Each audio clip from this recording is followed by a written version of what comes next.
Então, pessoal, vou falar agora no item 6.11 de processos isentrópicos. Como o próprio nome diz, né? Isoentrópico ou isentrópico, é a mesma coisa, ele tem a entropia constante. Tem bastante importância para o próximo item, o 6.12, que a gente começa a discutir a eficiência isentrópica de alguns equipamentos. Turbinas, compressores... turbinas e compressores que a gente vai discutir a eficiência isentrópica. Isso é bastante importante, tá? Nesse momento aqui eu vou dar as ideias básicas, né? Então, se eu plotar esse diagrama, por exemplo, aqui à esquerda, plotando o diagrama TS, um processo isentrópico é que segue uma linha de entropia constante aqui. Então, estou indo do estado 1 aqui, P1, T1, até um estado 2, P2, T2, até um estado 3, T2, P3, T3. Então, não tem grandes mistérios. Ele é isentrópico, é uma linha constante. Um gráfico que eu vou usar uma vez só, na verdade, né? Aqui, porque a gente trabalharia com ele em refrigeração, mas eu não vou chegar lá, é o HS. É um gráfico um pouquinho diferente do que a gente está acostumado, tá? O ponto crítico, que no TS é parecido com o TV, seria aqui em cima. No HS, o ponto crítico estaria alguma coisa por aqui, tá? E eu vou usar ele na definição na avaliação, melhor assim, da eficiência isentrópica de bombas e turbinas, né, e compressores. Tá bem? Então, a mesma coisa, ó, linha de entropia constante caracteriza um processo de isoentrópico. O que eu posso mais fazer? Ó? Além de ser isoentrópico, eu posso ainda estar trabalhando com o modelo de gás ideal. Né? Então, ó, lembrando lá do modelo de gás ideal, o que acontece? Eu posso escrever essa equação aqui, que é a variação da entropia.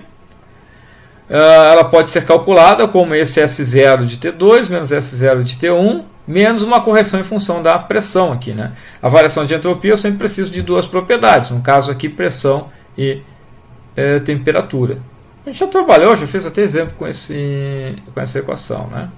Se o processo é isentrópico, essa parcela aqui da esquerda é negativa, é zero, né? Então ficou zero. Então só sobrou essa parte aqui. Arrumando aqui, né? Se eu isolar aqui, ó, passar o R log neperiano P2 sobre P1 para o outro lado, aplicar exponencial, tem um algebrismo aqui, eu vou chegar nessa quantidade aqui. Que P2 sobre P1 é igual a E na S0 de T2 sobre R, sobre E na S0 de T1 sobre R. Por que isso é importante? A gente usa lá no capítulo 9, a gente usa bastante isso aqui quando está vendo os motores de combustão interna lá. Essa parcela da tabela aqui, né, essa quantidade, né, é uma outra quantidade que a gente está definindo, né, que nem o Szinho lá, ele só serve para pegar valores na tabela em função da temperatura. Né. Então isso facilita bastante a nossa conta, porque evita de estar fazendo essa conta toda hora. Né. Então facilita bastante a nossa vida. Tá? Então, ó, essa quantidade aqui, ó, exponencial de S0 de T sobre R, ela é definida como um PR.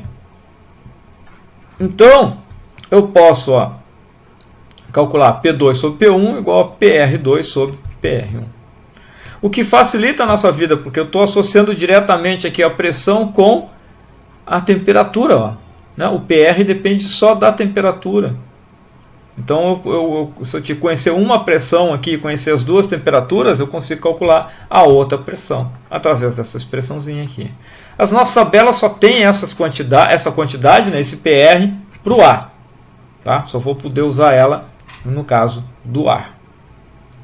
Da mesma forma, importante, né, não confundir com a pressão reduzida. Não tem nada a ver com pressão reduzida. Né? É PR, mas é outra coisa.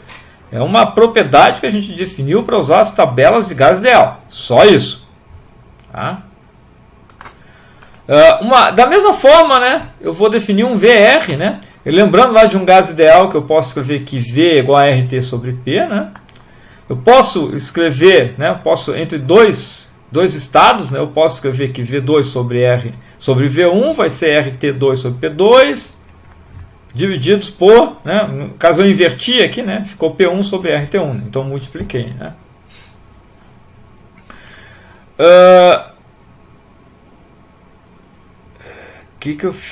Tá certo aqui, ó. Como P2 sobre P1 é igual a PR2 sobre PR1, o que acontece aqui, ó? Eu posso substituir aqui, ó, o P2 e o P1 por PR2 e PR1. E aí eu vou definir, ó, VR igual a RT sobre PR. Anota que ficou todo mundo em função da temperatura aqui, ó, porque o PR é uma função da temperatura. Então ficou fácil de calcular. Né? As tabelas são tudo com a entrada de temperatura para gás ideal. Então, combinando essa equação com aquela lá, eu vou poder escrever algo semelhante que eu tinha para a pressão. Né? Eu sei que volume 2 sobre volume 1 é o VR2 sobre o VR1. Tá? Então, isso aqui não vem para complicar a nossa vida, ele vem para facilitar a nossa vida. Eu começo a ser capaz de buscar volumes e pressões na tabela em função só da temperatura. Cara, tem que ter um pouquinho de informação, tem que ter T1, T2 e um dos volumes para poder calcular o outro. Mas isso facilita. Se o processo for isentrópico, né? E o modelo de gás ideal. Certo? Então, ó, é isso que eu fico sempre lembrando para vocês. Cuidado com as equações que estão no formulário. Tem muitas hipóteses, tem que saber o que está usando. Isso aqui só vale se a variação de entropia é zero. Na verdade, até aparece no gráfico aqui, ó. Se vocês prestarem atenção na tabela, eu tirei um print da tabela. Ó. Quando a variação de entropia é zero, eu tenho esse PR e esse VR. Então é gás ideal isentrópico. Aí eu posso usar PR e VR. Do contrário, eu não posso usar PR e VR. Tá? É aquela questão dos modelos. A gente tem que conhecer os modelos para poder usar eles adequadamente. Certo? Mais duas colunas aqui, né, nas tabelas que a gente tinha lá de gás ideal. Para o ar. Só tem isso para o ar, não tem para as outras propriedades. Pelo menos não nas tabelas do Moran. Moran e Shapiro.